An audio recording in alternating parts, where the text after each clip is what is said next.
ఉండి నిన్ను నడిపిస్తున్నటువంటి ఒక అదృశ్య శక్తి, దేవాది దేవుడైన సత్యాన్ని నువ్వు తెలుసుకొని ఆ గొల్యాతు మీద విజయం పొందగలిగితే నీ జీవితం ఎలాగ మార్చబడుతుందంటే ఒక అద్భుతమైనటువంటి జీవితముగా మన జీవితాలు మార్చబడతాయి.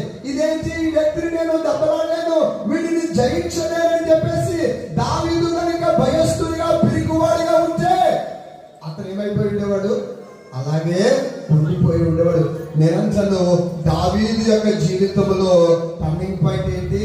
The choice he has made. అతను చేసిన ఒక నిర్ణయం అతను తీసుకున్నటువంటి ఒక ధైర్యముతో కూడినటువంటి ఒక నిర్ణయం అతను ఏం చేసిందంటే గొప్ప వ్యక్తిని చేసింది. నీ కష్ట సమయాల్లో, నీ ఇరుకులలో, నీ